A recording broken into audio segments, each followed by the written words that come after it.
झारखंड में भारतीय जनता पार्टी की हालत इन दिनों कुछ खास ठीक नहीं है। लगातार 2 चुनावों में हार झेलने के बाद पार्टी के भीतर एक किस्म की चुप्पी और ठहराव आ गया है। संगठन से लेकर कार्यकर्ता स्तर तक अब यह समझ बनने लगी है कि अगले कुछ वर्षों तक झारखंड में जेएमएम के नेतृत्व वाली सरकार को हिलाना आसान नहीं होगा। पिछले 2 चुनाव को देखें तो राज्य में जेएमएम मजबूत हुआ है, वहीं भाजपा कमजोर होती चली जा रही है। विपक्षी नेता लगातार जेएमएम में पलायन कर रहे हैं। ताज़ा मामला भाजपा के पूर्व प्रदेश अध्यक्ष ताला मरांडी और आजसू नेत्री नीरू शांति भगत का है। वर्तमान विधानसभा में झारखंड मुक्ति मोर्चा के 34 विधायक हैं, कांग्रेस के 16, राष्ट्रीय जनता दल के 4 और भाकपा माले के 2 विधायक, यानी कुल मिलाकर 56 विधायकों का समर्थन इस गठबंधन के पास है। वहीं भाजपा के नेतृत्व वाले एनडीए के पास मात्र 24 विधायक हैं। इसका असर अब भाजपा के संगठन पर भी पड़ रहा है। सत्ता में भागीदारी के अवसर की तलाश में भाजपा नेता और कार्यकर्ता जेएमएम की ओर खिसकते जा रहे हैं। अब ये चीज जमीनी स्तर के कार्यकर्ताओं में भी देखी जा रही है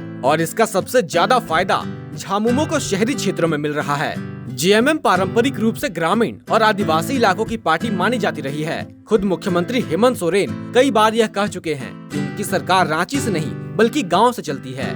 वहीं भाजपा का शहरी क्षेत्रों में जबरदस्त पकड़ रहा है, लेकिन 2024 के लोकसभा चुनाव के बाद इस धारणा में बदलाव दिख रहा है। झामुमो अब शहरी क्षेत्रों में भी अपनी पकड़ बना रहा है और यही बदलाव भाजपा के लिए चिंता का कारण बनता जा रहा है। जेएमएम के महासचिव विनोद पांडे ने इस पर कहा कि 2024 की जीत के बाद जेएमएम और मजबूत हुआ है। कई भाजपा और विपक्षी नेता हमारे संपर्क में हैं। और कई एक नेता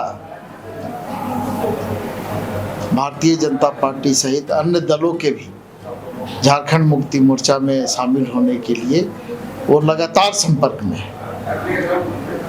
और आपने देखा होगा कि ताला मरांडी जी के आने के पूर्व कई एक सेकंड लाइन के नेता झारखंड मुक्ति मोर्चा में शामिल हुए हैं और इसी कार्यालय में उनको शामिल किया गया है। और कल भी कुछ लोग झारखंड मुक्ति मोर्चा में शामिल होंगे और हमको लगता है कि ये सिलसिला लगातार आगे भी जारी रहेगा। झारखंड मुक्ति मोर्चा इस राज्य में निश्चित रूप से मजबूत हुई है। जेएमएम प्रवक्ता मनोज पांडे भी कुछ ऐसा ही दावा करते हैं। उन्होंने कहा कि सीएम हेमंत सोरेन की नीतियों और नेतृत्व भाजपा के कार्यकर्ताओं को चुंबक की तरह खींच रहा है। आने वाले कुछ सालों में भाजपा झारखंड में इतिहास बनकर रह जाएगी। चमत्कारी नेतृत्व यही कारण है, हमारे पास ऐसा चुंबक है। चुंबक और मजबूत हुआ, चुंबक और शक्तिशाली हुआ।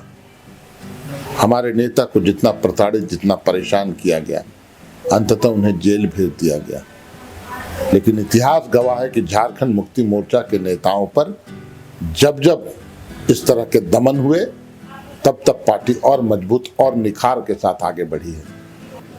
और झारखंड में तो मुझे लगता है आने वाले दिनों में भाजपा इतिहास में चली जाएगी। कई एक ऐसे विधानसभा क्षेत्र हैं जहां उनको उम्मीदवार नहीं मिलेगा। जब उनसे पूछा गया कि इतनी बड़ी संख्या में दूसरी पार्टियों के लोगों को शामिल करने से पार्टी की विचारधारा कमजोर नहीं होगी, इसका उन्होंने जवाब दिया कि इससे कोई फर्क नहीं पड़ता।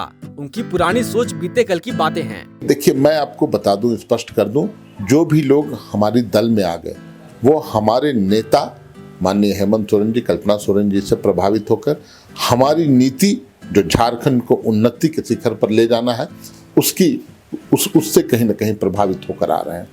तो एक बार जब हमारे साथ आ गए तो हमारी नीतियों से प्रभावित हो गए, हमारी सोच से प्रभावित हो गए। उनकी पहले जो भी सोच रही हो वो बीते कल की बातें हैं, आज वो पूरी तरह से हमारे साथ।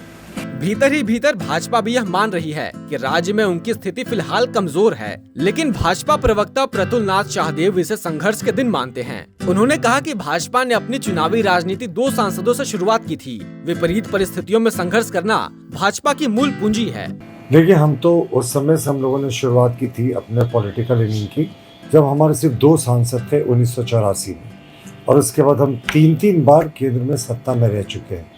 देखिए, विषम और विपरीत परिस्थितियों में ही संघर्ष करना भारतीय जनता पार्टी के कार्यकर्ताओं की मूल जो है पूंजी है। उन्होंने आगे कहा कि हम नेता आधारित पार्टी नहीं हैं, कार्यकर्ता आधारित पार्टी हैं। जिसे क्षणिक लाभ के लिए जाना है वह जाए। हमारे लिए कार्यकर्ता सबसे बड़ा है। हमारे यहाँ कार्यकर्ता सबसे बड़ा होता है। पार्टी ना ये कार्यकर्ता आधारित पार्टी है, नेता आधारित पार्टी नहीं है। तो हमारे यहाँ कार्यकर्ताओं का जो मनोबल है वो कभी नहीं टूटता। तो नेता आए जाए, अंततः बूथ पे वो हमारा अंतिम पायदान पर खड़ा कार्यकर्ता ही चुनाव लड़ता है। तो हमें इससे कोई फर्क नहीं पड़ता। झारखंड की सियासत इन दिनों तेजी से करवट ले रही है। जेएमएम न सिर्फ सत्ता में मजबूती से कायम है, बल्कि विपक्षी खेमे में भी सेंध लगाने में सफल हो रहा है। वहीं भाजपा के लिए यह समय मजबूती से डटे रहने का है।